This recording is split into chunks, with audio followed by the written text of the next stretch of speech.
I've said it once and I'll say it again. A good boss battle is a dying art in modern video games. Unless you're playing a Souls game, most boss battles will wash over you as you beat them to a pulp with little to no effort.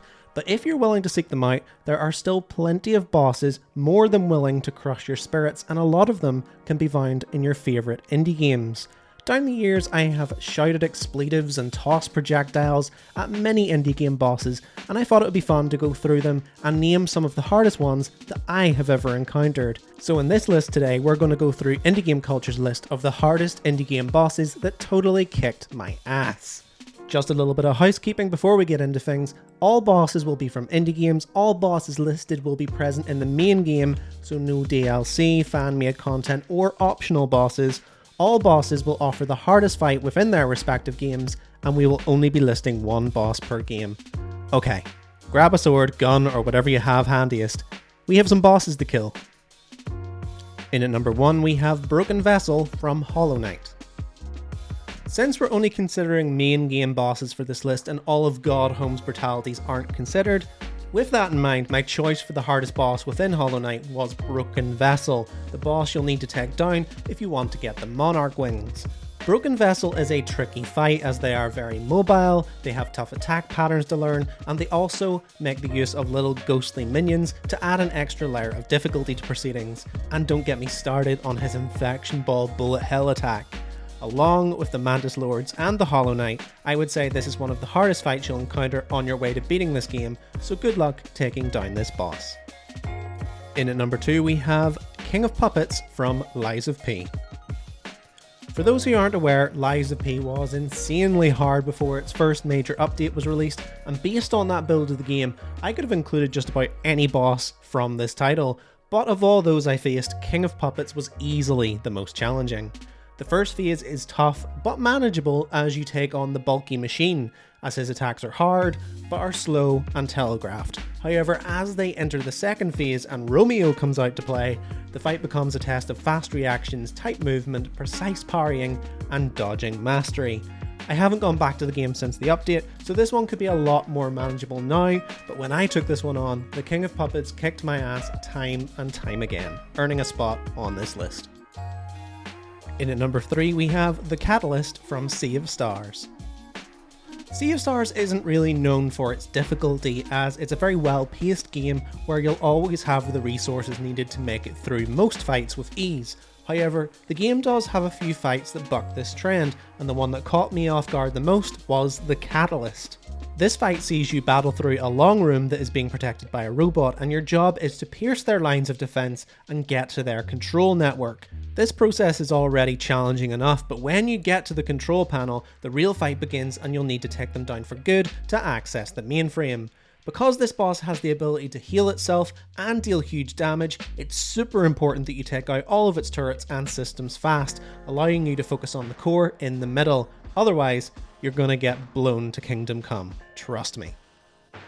In at number 4 we have Garden Knight from Tunic. This may be a little bit controversial and potentially cheating, as there are much harder bosses that you encounter throughout playing Tunic. However, I want to argue Garden Knight's case, as they are such a huge jump in terms of difficulty compared to what you have faced to this point, and because you don't have the knowledge of the world and the systems within this world, this makes Garden Knight an absolute mountain to climb. The amount of times that I have heard from Tunic players that they went into this fight with no upgrades simply because they didn't know that it was an option is baffling. And even if you do know how to better equip yourself for this fight, Garden Knight will still serve as a real test of your ability to this point. It's basically the point in the game where Tunic cements the idea that it's not a cute, cozy game. It's an intense, top-down combat experience, and if you aren't prepared, this fight is a potential bloodbath. You've been warned. In at number 5 we have Knight Captain Julius from Ender Lilies. Next up we have my pick for the hardest boss within Ender Lilies, a dark Metroidvania where harnessing the power of spirits is essential if you want to make it through this hostile world. However, even with heavily upgraded spirits, Julius will still give you a run for your money.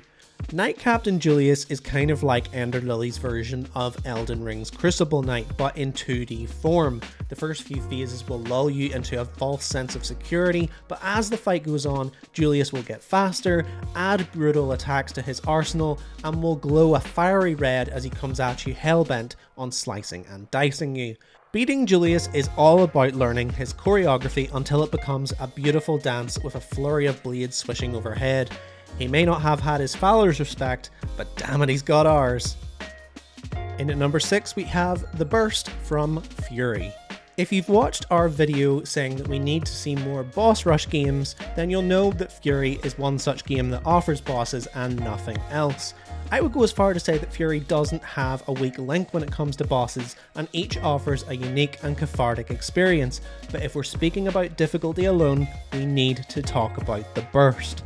The Burst is the sniper specialist of the group, and one that will offer the most well-rounded battle of all. To this point you'll have faced characters with strong melee, intense bullet hell sections, and weird gimmicks like time manipulation, but the Burst has it all. Her bullet hell sections are intense, her ranged attacks are deadly, her melee attacks require pinpoint parries in quick succession, and she also has the gimmick of being able to cloak herself, making dodging, parrying, and keeping track of her whereabouts a real pain. When it comes to Fury's many mechanics, the Burst ensures that if you have a weakness, she will exploit it, so plug those holes in your armor before taking them on. In at number 7 we have Yang from Sifu. Speaking of bosses that serve as the ultimate test of the mechanics that you've learned within the game, Sifu's Yang is absolutely this kind of boss. Often a final boss can be a bit of a letdown as they don't live up to the anticipation the game is allowed for, but Yang lives up to the hype, acting as a true test of your kung fu aptitude.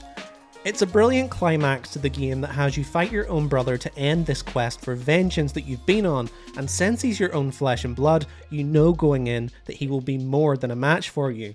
Throughout the battle, it almost feels like he's in your head and knows every move that you're going to make before you make it, and only the most meticulous combos will cut through his defenses.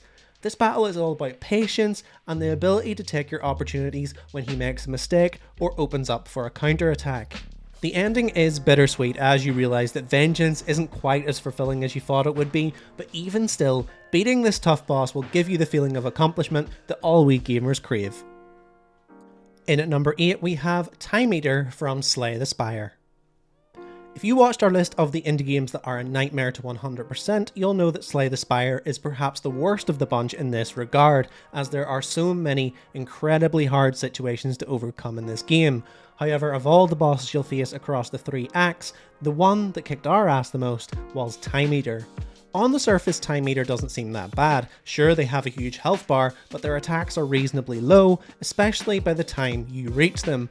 However, they have a unique ability that means that after you use 12 cards, your turn will end, and they will gain 2 strength as a result. This essentially means that you need to be thinking ahead and managing your resources incredibly well, or you'll find that you'll be unable to defend yourself when the next turn rolls around. The key to winning this one is making sure you end the fight as quickly as possible and try to be super efficient by using as few cards per turn as possible, or alternatively, use more cards than usual to end your turn on your terms. It's easier said than done though, making Time Eater a very annoying Slay the Spire boss. In at number 9 we have Asterius and Theseus from Hades. If fights with Ornstein and Smog or the Watcher Knights in Hollow Knight have taught me anything, it's that having more than one boss to focus on is usually a massive pain in the ass, and this couldn't be more true when fighting Asterius and Theseus in Hades, as it's a fight that makes you wish you had an extra set of eyes. Asterius is an aggressive melee fighter who will relentlessly chase you around the arena, whereas Theseus will sit likely off screen and out of view, firing deadly projectiles to stagger you and make Asterius' job of crushing you all the easier.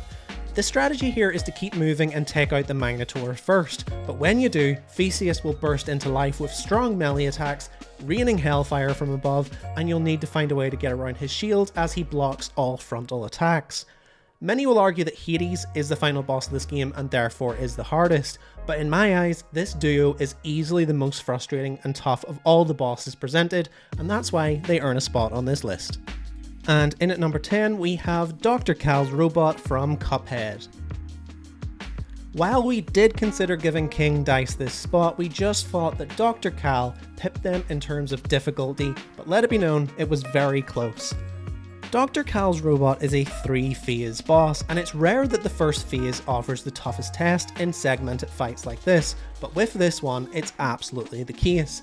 This stage requires careful use of your abilities. It requires you to take out his bomb blimps as and when they pop up, plus you'll need to avoid his death ray. After that, you'll have the magnet and nuts and bolts combo, which is exceptionally annoying, and then you'll have the big crescendo in the form of the diamond bullet hell section, which requires some precise movement to navigate as well. It's a very intense boss with a lot happening on screen, but if you can beat this one, then you can beat just about anything that Cuphead throws your way. So there you have it guys, 10 indie bosses that absolutely kicked my ass. What did you think of this list? Do you agree with the picks? And did we miss any clear and obvious choices? Let us know in the comments below, like and subscribe, do everything you can to support the Indie Game Culture channel. And until next time, I've been Cal, and I'll see you then.